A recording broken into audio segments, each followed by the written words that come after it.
Not knowing I was the billionaire heir, my wife and her sister threw wine on me during a family gathering. Hello, everyone, and welcome. Before we begin today's story, I'd like to ask for a small favor. If you enjoy stories filled with powerful twists, emotional journeys, and unforgettable moments, please subscribe to the channel and turn on the notification bell so you'll never miss a new upload. It only takes a second, it's completely free, and your support helps us continue bringing you inspiring stories like this one. We truly appreciate every single one of you. And before we get started, we'd love to know where you're watching from. Leave your city or country in the comments below so we can welcome viewers from all around the world. Thank you so much for being here. Now, without further ado, let's meet today's main character and begin the story. I learned that the people who smile the loudest at a family gathering are sometimes the ones waiting for the perfect moment to remind you that you no longer belong. The crystal chandelier scattered warm light across the dining room, turning every polished glass into a tiny mirror, while soft jazz drifted through hidden speakers and conversations blended with bursts of laughter that sounded welcoming to everyone except Malcolm Carter. He adjusted the sleeves of his navy button-down shirt, one he had carefully ironed before leaving their apartment that afternoon, hoping that looking neat would somehow make the evening easier. It never did. Around the oversized dining table, Vanessa's relatives admired expensive watches, discussed beach homes in Florida, compared luxury SUVs, and casually measured each other's success without ever admitting that was exactly what they were doing. Malcolm listened more than he spoke, wearing the quiet smile he had practiced over the years, the kind that hid disappointment before anyone else could notice it. Vanessa barely looked at him. Whenever someone asked about her career, she answered with confidence. But when Malcolm's name entered the conversation, her expression tightened as though acknowledging him required more effort than she wished to give. Nicole Brooks, Vanessa's older sister, noticed every uncomfortable silence and seemed determined to make each one longer. She leaned back in her chair, swirling the deep red wine inside her crystal glass before flashing a grin that immediately caught the attention of everyone nearby. "Malcolm," she said loudly enough for the room to pause. "Are you still driving that old sedan? I thought it would have finally given up by now." A few people chuckled. Malcolm answered politely that it still got him where he needed to go. Nicole laughed harder. "Well, at least somebody's loyal to you." More laughter followed, stronger this time. Malcolm forced another smile. He had heard worse. Much worse. Across the table, Vanessa sighed without defending him. Instead, she reached for her own glass as if she wished the conversation would disappear on its own. Malcolm glanced around the room and realized something that hurt more than the jokes themselves. No one looked uncomfortable. Not a single face suggested the comments had crossed a line. To them, this was entertainment wrapped in family tradition. A cousin whispered something that made another uncle grin. An aunt shook her head with amusement instead of sympathy. Malcolm lowered his eyes toward his untouched dinner. He reminded himself why he stayed quiet. Arguing would only confirm every opinion they already held about him. He believed dignity could survive insults if he refused to feed them. Nicole stood from her chair and stepped closer, still holding her wine. "You know," she continued, "family gatherings are supposed to celebrate success. Maybe next year you should skip this one until you've actually accomplished something." Before Malcolm could respond, her wrist tilted. The dark red wine splashed across the front of his shirt, spreading like a stain no napkin could immediately erase. For one suspended heartbeat, the room became perfectly still. Then scattered laughter returned, softer but unmistakable. Vanessa looked at the wet fabric, then away, saying nothing at all. Malcolm felt the cool liquid soaking through the cotton, while dozens of eyes measured not the accident they all knew wasn't an accident, but the man standing inside it. Deep inside his jacket pocket, his cell phone began to vibrate. He ignored it. The unknown caller stopped after a few seconds. Malcolm had no way of knowing that unanswered call would soon change every name, every relationship, and every future sitting around that table. The room slowly found its rhythm again, as though embarrassment were simply another course being served with dinner, and Malcolm quietly reached for the cloth napkin beside his plate to blot the wine from his shirt. The stain only spread wider, drawing another smirk from Nicole, while Vanessa picked up her fork and resumed eating without meeting his eyes. It was not the first time she had chosen silence over kindness, but somehow that silence hurt more than any joke ever could. Malcolm stood without saying a word, excused himself with a calm nod that no one returned, and walked toward the hallway leading to the guest bathroom. Behind him, conversations resumed almost immediately. Someone laughed about vacation homes. Someone else debated stock prices. Within seconds, it was as though he had never been part of the gathering at all. He closed the bathroom door gently and stared into the mirror. The dark crimson stain covered the front of his shirt like a reminder that respect could disappear long before love did.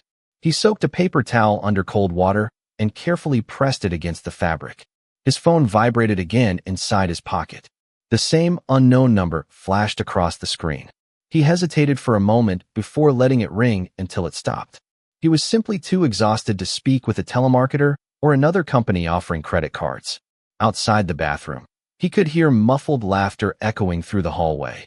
And with every passing second, memories began to return, not because he wanted them to, but because pain had a strange way of unlocking every sacrifice that had gone unnoticed. 3 years earlier, when Vanessa's mother had fallen seriously ill, Malcolm had quietly emptied nearly all of his savings to help cover medical bills that insurance refused to pay. He had taken extra shifts on weekends, skipped vacations, postponed replacing his aging car, and sold the vintage guitar his late father had left him because Vanessa had been crying over expenses she could not manage alone. He never mentioned those choices to anyone.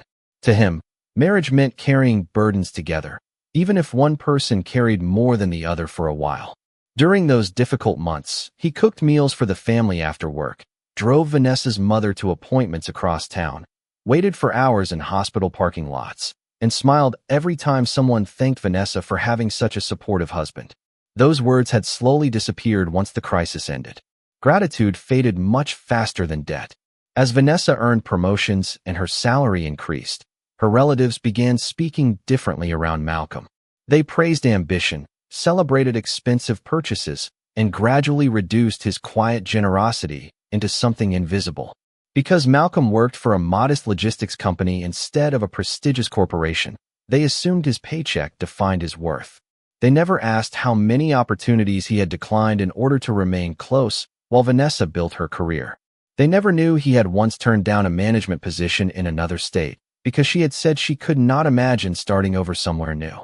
He had believed love required compromise. Looking back now, he wondered whether he had been the only one making them. His phone vibrated for the third time. This time a voicemail notification appeared almost instantly. Malcolm glanced at it, but slipped the device back into his pocket without listening. He took one final look at his reflection, straightened his shoulders, and whispered to himself that the evening would eventually end. He still believed tomorrow would look exactly like yesterday. He still believed his greatest challenge was surviving another uncomfortable family gathering. He had absolutely no idea that somewhere across the city, a group of attorneys had already spent months searching for one man named Malcolm Carter. And after years of unanswered questions, they were finally only one phone call away from changing his entire life forever.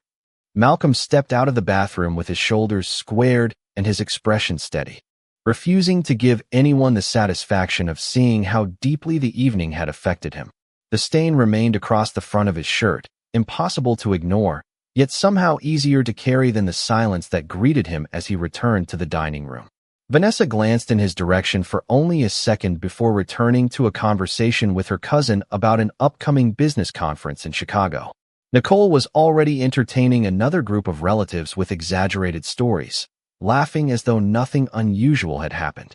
Malcolm quietly picked up his jacket from the back of the chair and decided that staying any longer would accomplish nothing except giving everyone another opportunity to measure his value by what he owned instead of who he was. Harold Brooks barely looked up from his coffee as Malcolm thanked the family for dinner. The older man simply nodded, offering neither warmth nor apology. Malcolm walked through the front door into the cool evening air, and for the first time that night, he felt as though he could finally breathe. The neighborhood was peaceful, lined with mature oak trees that swayed gently beneath the streetlights, while distant traffic hummed somewhere beyond the quiet subdivision. He reached his aging sedan, unlocked the driver's door, and sat behind the wheel without starting the engine. His hands rested on the steering wheel as he stared through the windshield, wondering how a marriage could slowly become a place where one person learned to apologize simply for existing.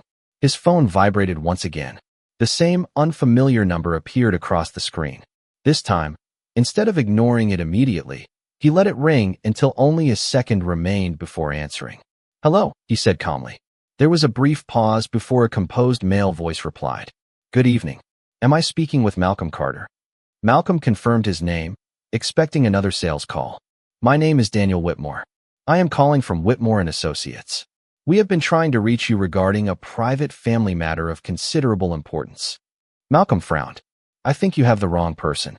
The attorney answered without hesitation. "We are quite certain we do not. We have spent several months verifying your identity before contacting you."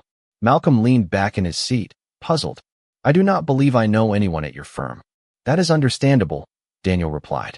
"However, someone has been searching for you for many years." Malcolm looked through the windshield as a light breeze carried fallen leaves across the empty street. None of it made sense.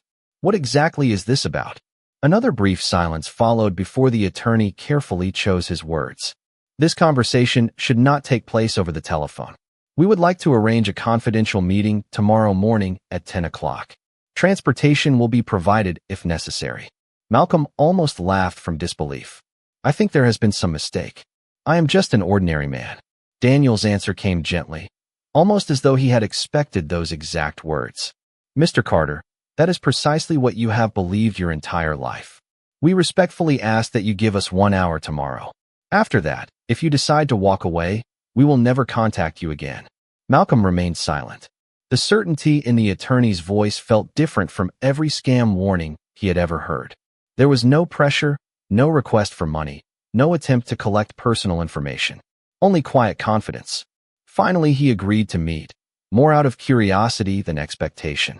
Daniel thanked him, confirmed the address of a downtown office overlooking the river, and ended the call.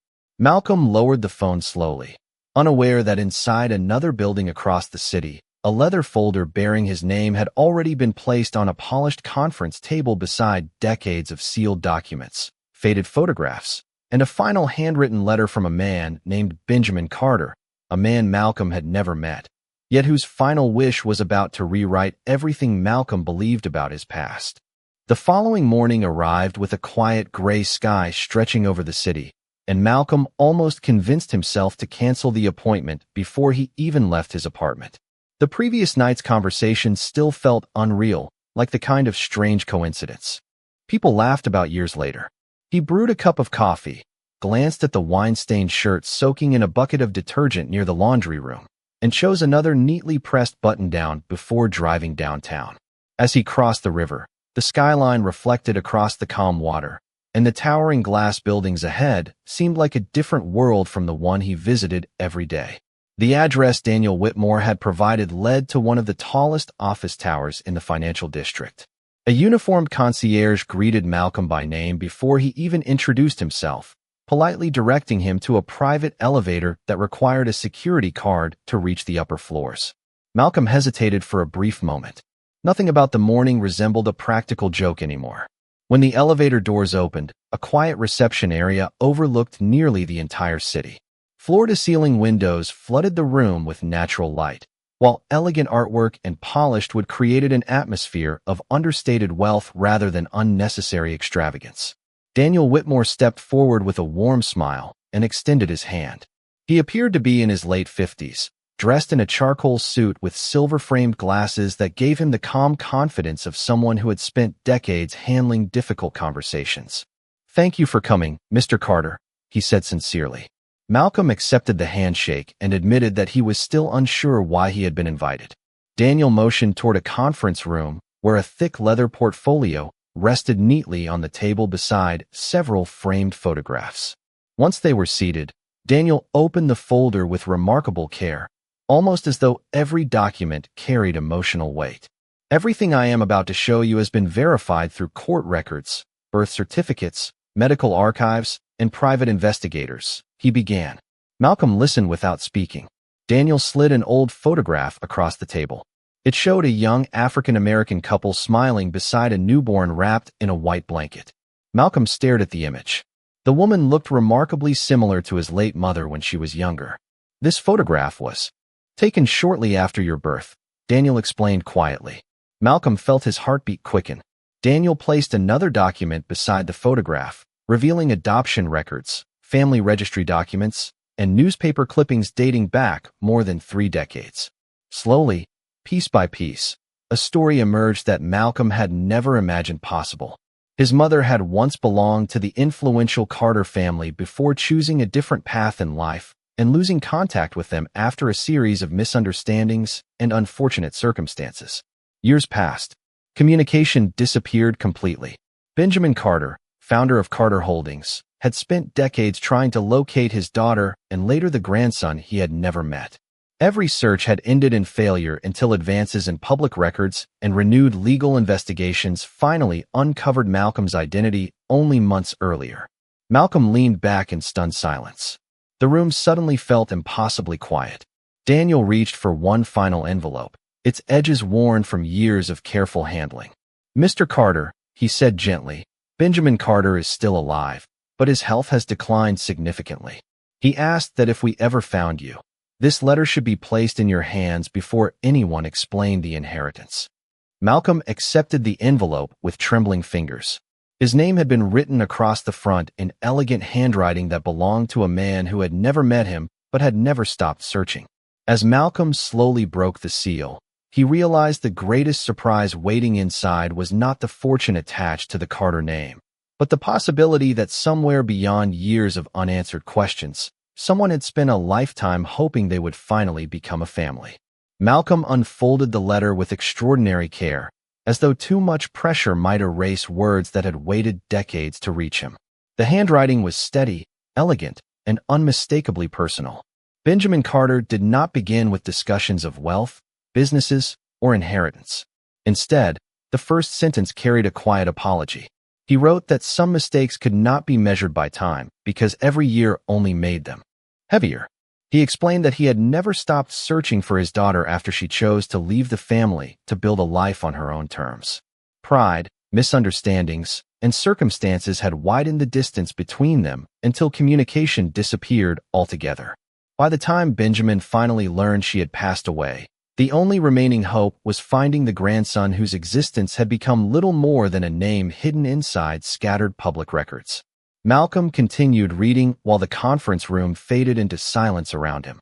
Benjamin admitted that no amount of money could restore lost birthdays, missed graduations, or conversations that never happened. He asked for only one opportunity to meet the young man whose life he had spent years trying to find. If forgiveness proved impossible, Benjamin promised he would accept that without complaint. But if Malcolm could spare even a single afternoon, an old man wished to know the grandson he had imagined through photographs and official documents for far too long. Malcolm lowered the letter and stared out the window, overlooking the city below. He had spent his entire life believing there was nothing remarkable about his family history. His mother had rarely spoken about her past, always smiling gently before changing the subject whenever he asked questions. As a child, he assumed she simply preferred privacy. As an adult, he stopped asking because he believed there were no answers left to discover. Daniel remained respectfully quiet until Malcolm finally looked back across the table. "Is he truly still alive?" Malcolm asked softly. Daniel nodded. "Yes. His physicians believe he still has time, but they strongly encouraged us to find you as quickly as possible." Malcolm sat in thoughtful silence before asking another question that surprised even himself. "Does he expect me to take over his company?" Daniel smiled faintly. "No. His first wish is simply to meet his grandson. Everything else can wait." Those words lifted a weight Malcolm had not realized he was carrying. For the first time since entering the building, he no longer felt as though he had been summoned into a business negotiation. He felt like someone who had unexpectedly discovered an unfinished chapter of his own life. Daniel then explained that Benjamin had already prepared legal documents recognizing Malcolm as the primary heir to Carter Holdings, along with personal assets accumulated over several decades. Yet none of those papers required an immediate decision.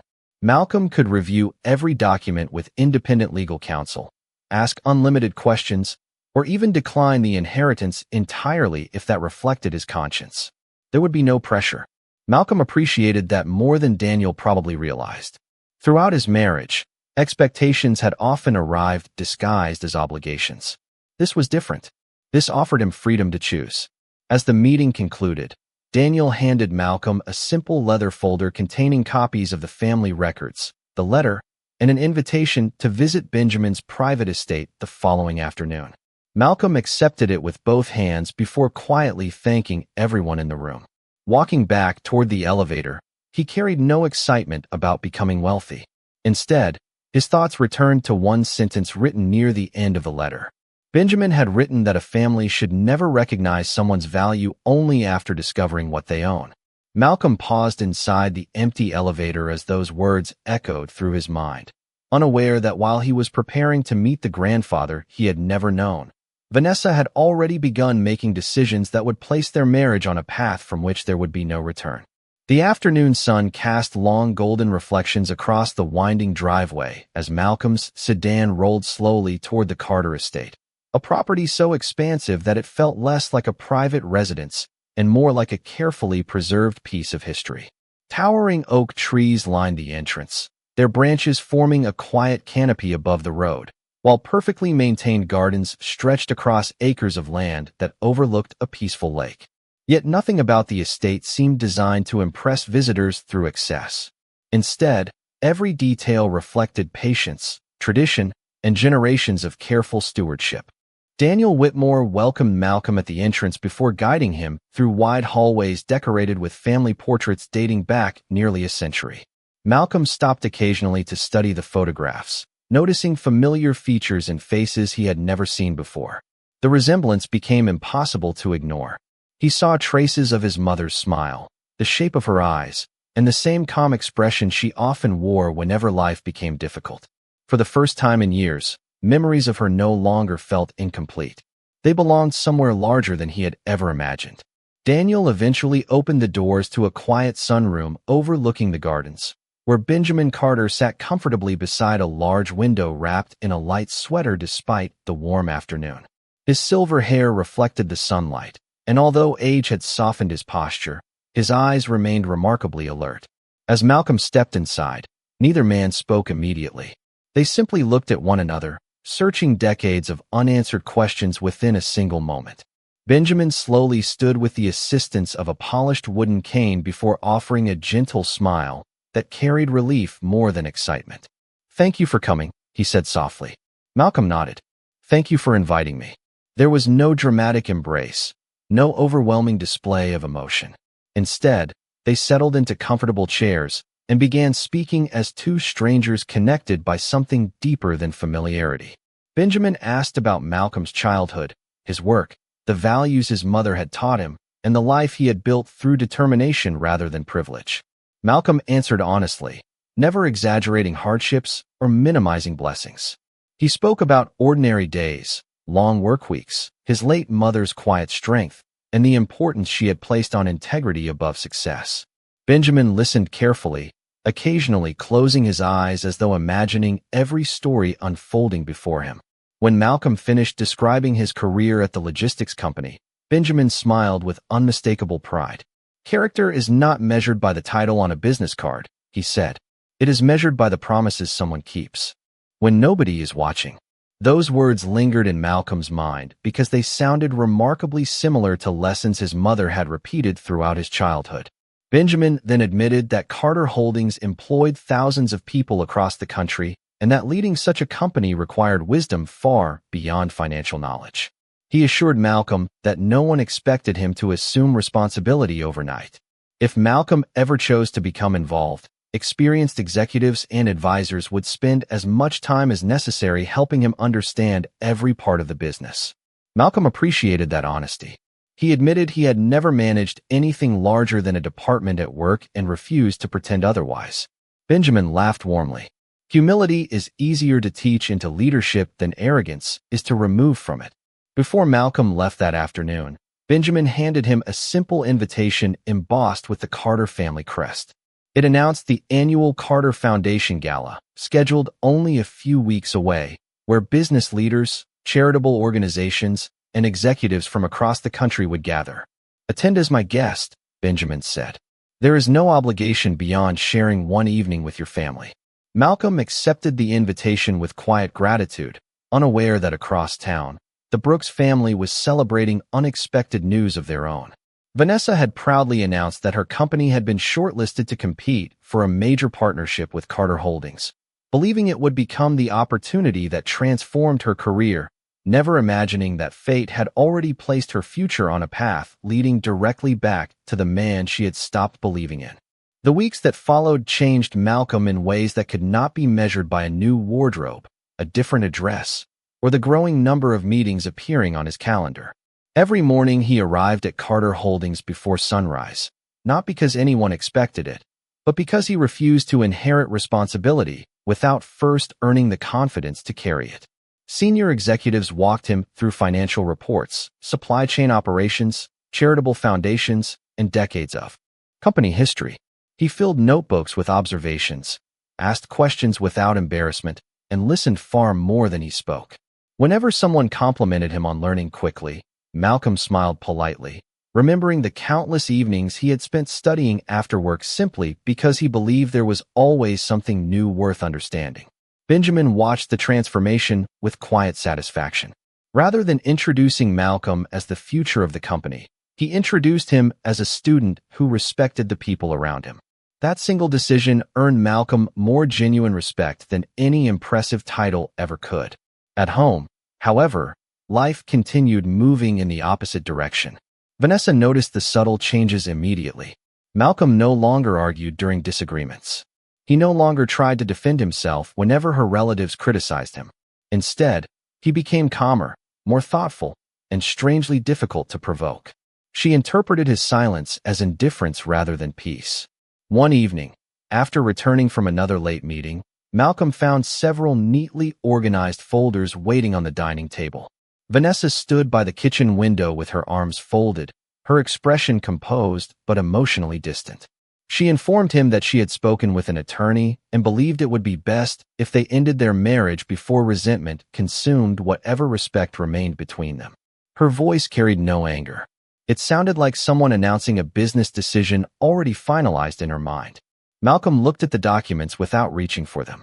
Part of him wanted to remind her of every sacrifice they had once shared, every promise made during difficult years, and every ordinary day he had believed they were building a future together.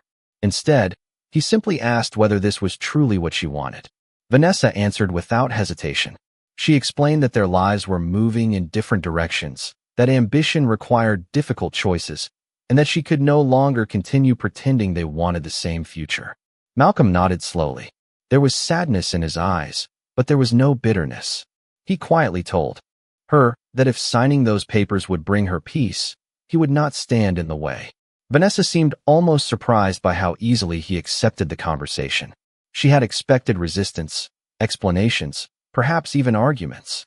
Instead, Malcolm wished her happiness before taking the documents into the study so he could review them carefully with legal counsel. Neither of them realized that the greatest difference between them was no longer financial status but perspective. Vanessa believed she was walking away from an ordinary man whose potential had reached its limit. Malcolm walked away believing that genuine love should never require someone to constantly prove their worth. A few days later, invitations arrived throughout the city's business community announcing the annual Carter Foundation Gala, one of the most prestigious charitable events of the year. Vanessa's company celebrated receiving an official invitation after being selected as a finalist for a strategic partnership under consideration by Carter Holdings. Harold Brooks proudly declared that the evening could open doors capable of changing the family's future for generations. Nicole immediately began shopping for a designer gown, convinced the gala would introduce her to influential executives and wealthy investors. Around the dinner table, everyone speculated about which members of the Carter family might attend, especially the mysterious heir whom financial journalists had recently begun mentioning without revealing his identity. Vanessa listened carefully, unaware that the unanswered mystery dominating every business headline was quietly reading the very same invitation from inside the Carter estate, where Benjamin smiled warmly and reminded Malcolm that some evenings changed companies, while others revealed the true character of everyone in the room. The evening of the Carter Foundation Gala arrived beneath a sky painted with deep shades of blue and gold, while the entrance to the historic Grand Crescent Hotel shimmered beneath thousands of warm lights that reflected across polished marble and rows of black luxury vehicles. Business leaders, philanthropists, elected officials, and executives from across the country moved gracefully through the grand entrance, exchanging handshakes and quiet conversations that carried the confidence of people accustomed to important decisions. Vanessa stepped onto the red carpet wearing an elegant emerald gown that had taken weeks to choose. Nicole admired every camera flash, convinced this would become the night their family entered a new chapter of influence and success. Harold Brooks adjusted his tuxedo with visible pride, reminding everyone that representatives from Carter Holdings would be evaluating not only companies but the people behind them. Vanessa nodded with determination. She believed years of hard work had finally brought her to the opportunity she deserved. Inside the ballroom, crystal chandeliers illuminated tables decorated with white roses and silver candle holders, while a string quartet performed softly from an elevated stage overlooking hundreds of distinguished guests. Every detail reflected quiet sophistication rather than extravagance. Conversations filled the room with anticipation because one question remained unanswered. Financial newspapers had spent weeks speculating about Benjamin Carter's recently discovered heir, yet no photograph had ever been released. Rumors spread from table to table. Some believed the heir had been educated overseas. Others insisted the individual was already running part of the company under another name. Nicole smiled confidently as she whispered that wealthy families always loved creating dramatic surprises. Vanessa laughed politely, although she secretly hoped to meet whoever would eventually influence Carter Holdings for years to come. At that very moment, a black sedan entered the private driveway leading to the hotel's executive entrance. Malcolm stepped out wearing a perfectly tailored midnight blue tuxedo that reflected neither excess nor vanity, only quiet confidence. Daniel Whitmore greeted him with a respectful smile before escorting him through a private hallway reserved for members of the Carter family and senior executives. Malcolm paused briefly before entering the reception lounge, remembering another evening not long ago when he had walked into a family gathering wearing a simple shirt that later carried the stain of red wine. The memory no longer filled him with anger. Instead, it reminded him how quickly people measured value using appearances they barely understood. Benjamin entered the lounge a few moments later, resting comfortably on his polished cane, but standing with unmistakable dignity. His face brightened the instant he saw Malcolm. "You look exactly as your mother would have hoped," he said warmly. Malcolm smiled with genuine gratitude. Together they reviewed the evening's schedule, including charitable presentations, scholarship announcements, and one final address. Benjamin insisted on delivering personally despite repeated suggestions from physicians that he conserve his energy. Meanwhile, inside the ballroom, the master of ceremonies approached the stage and welcomed everyone to the annual celebration. Guests applauded as videos highlighted the foundation's educational programs and community investments. Harold Brooks quietly reminded Vanessa that executives always noticed confident networking during these events. Nicole eagerly scanned the room, hoping to identify influential board members before anyone else did. Suddenly, the orchestra softened, the ballroom lights dimmed slightly, and the master of ceremonies smiled toward the main entrance before making an announcement that immediately captured every conversation. He welcomed Benjamin Carter to the stage and invited everyone to remain seated for what he described as a historic moment in the company's long tradition.